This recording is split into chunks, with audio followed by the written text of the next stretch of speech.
Hello everyone, I've returned, and this time I have the Brook Mars wired controller. This is for PS4, PS3, PC, and Nintendo Switch. It's pretty amazing how they got it to work on all four consoles. So I've been seeing like a teaser trailer of this controller out on YouTube for some time, and I didn't even know if it was real or not. And as you can see, yes, clearly it is real.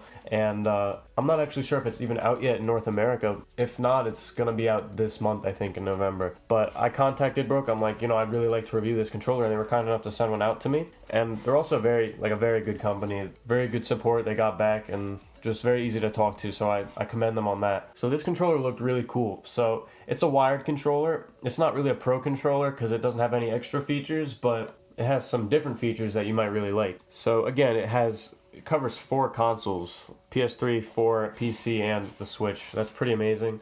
I only have a PS4 currently. I have a PC, but it's not really a gaming PC, so I'm not really gonna do it justice if I try to test it out on there for you guys, but I will test it out on PS4. So it's a pretty small box. Like, I don't have huge hands, but like I thought it would be a little bigger, so I think it's kind of a compact controller, which is also really cool because smaller controllers mean easier to handle during gameplay. So as you look at the side here, it says it comes with the controller, of course. Two interchangeable D-pads, and that I think there's actually 3 D-pads in all. There's 2 interchangeable and then one just the default one, which I'd probably just stick with using anyway because that's what I like the best. It also comes with a 2.5 meter cable with a magnet ring. So looking around the back here, you see, so the touchpad is, I think it's a real button, but it doesn't have the actual motion, but it has something to emulate it. So you hold it down and then move the right stick, which is almost the same thing. And really no games use the touchpad motion control or finger sensor anyway, so it's not a huge deal. And so looking at these features here, they say it has exquisite texture and delicate design. It has motion control for PS3, PS4, and Switch. And guys, guess what? It has headset capability. It has a headphone jack. That's pretty crazy. This is the only controller I know of not licensed by Sony, so third party, that allows the headphone jack in the bottom of the controller. That's a pretty big first in third party controllers.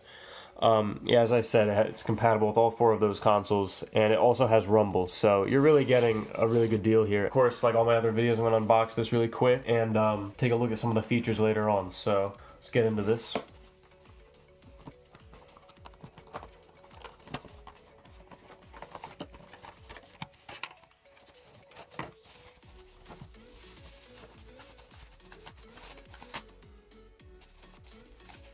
Okay, so it came in this kind of paper-ish wrap that I kind of ripped by accident, but so the first thing actually is the wire on the very top, and then as you can see, the controller's right here. And wow, this feels actually really good. It feels solid. Everything feels very smooth. I love the triggers, by the way. Just saying, that's the first thing I noticed in a controller, but yeah, okay, so what else do you get? Just a cardboard piece here. Oh, this is cool. Okay, so it comes with some little Brook stickers. That's kind of cool. And then I think this is like a headset adapter, I guess. Let me check this out. Yeah, so it's a 3.5, it's like an extension, but I think it's an adapter. Maybe for certain headphones that have a different connection, because I know like Apple earbuds have a different connection. Maybe that's what that does. I'll figure that out. So also in this little baggie, as I said, you have these cool stickers here. And you have another D-pad. So it comes with this platter one on it, like the MEO controller that I reviewed in one of my previous videos. So that's cool. The MEO ones were metal and they magnetized to the base. Now these are plastic, and I think they fit in by they kind of just click in, or they kind of just settle in. That's really all you need. Now this D-pad's kind of like the platter one. It's kind of just like they're all connected.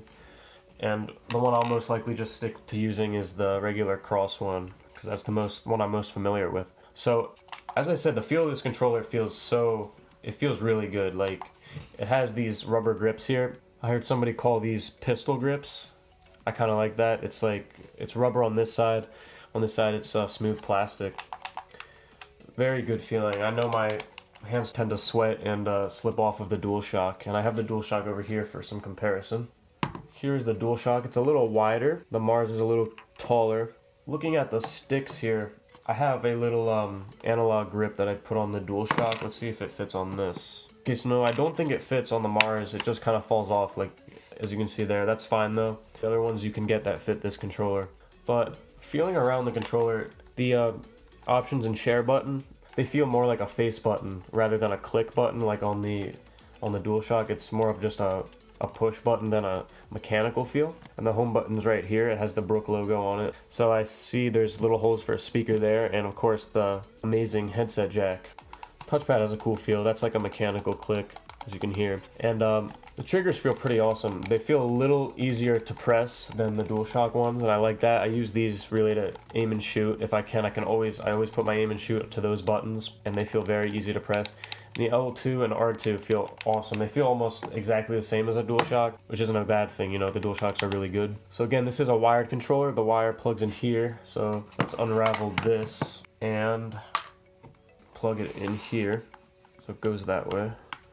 Okay, so it clicks in. I'm just making sure. I'm seeing how secure it actually is. So yeah, it clicks in, and you just gotta use a little force to get it out if you would want to, but again, you have to use it wired. It is a wired controller for the purpose of having zero latency. And so the light bar is right here. It's a little smaller than on the DualShock.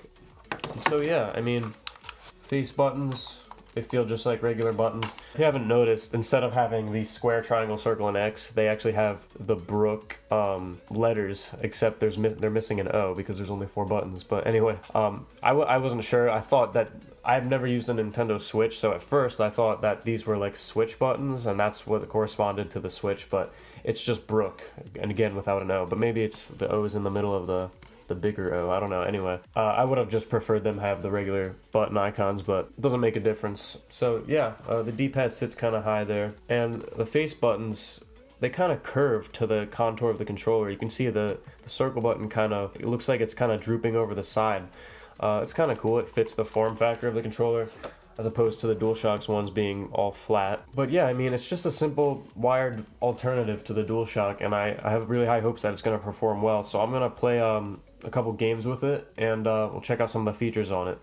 Alright guys, so now I have it plugged into the PS4. It's literally as simple as just pressing the button and it'll recognize it. You can't actually turn on the console from the home button. No controllers except the actual DualShock one allow that. Sony just doesn't let it happen. But anyway, so yeah, it's kind of cool. The home button lights up here, that little Brook lizard. And then the touchpad kind of lights up with these lights. And that's from the light bar. And I don't know if they meant to, but the headset jack lights up. It looks very, very cool. It's not too distracting. It might look, the camera's kind of picking it up as being really bright, but it's not that bright. So yeah, I just want to show you a couple features with this controller. Alright guys, we're in some Call of Duty World War II here, and I'm actually talking to you guys right now through the controller itself. Well, not the controller, but I have, believe it or not, a pair of Apple earpods plugged into this controller. It's very rare to find a device that's not an Apple device that the Apple earbuds work on, but these I can tell you they do.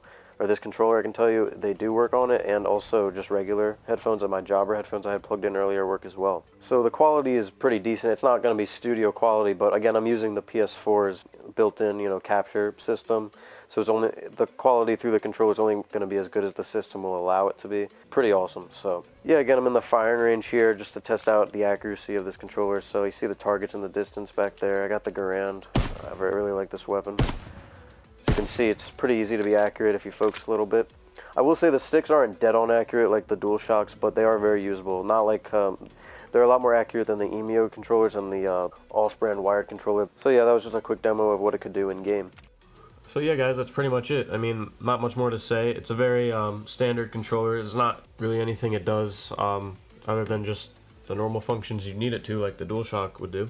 So yeah, some things I noticed. The sticks are actually really rubbery. They're like very soft rubber, as opposed to the DualShocks kind of being a harder rubber. These are very like grippy. I like that a lot. Obviously the grip again, a lot more usable and easier to hold than the DualShocks being smooth. The buttons are kind of rounded, but and again they kind of droop off the side. It's kind of cool, as opposed to the DualShocks being completely flat and on the same plane. So yeah, again, there's not much more to say. It's very inexpensive controller, and it's worth the price, I have to say. You're pretty much getting exactly what you pay for. It's not even more. I think it's only like $44.95 or something like that. Very good deal, and it should be out this holiday season. Also, go check out the Brook website. They make a lot of cool little gadgets and stuff for consoles, a lot of useful things that a lot of other companies don't really think of. And hopefully I can review some more of their products in the future. And I'll leave their link in the description, and also when I find a good purchase link for this controller, I'll leave that as well. So yep, thanks for watching, and I'll see you guys later.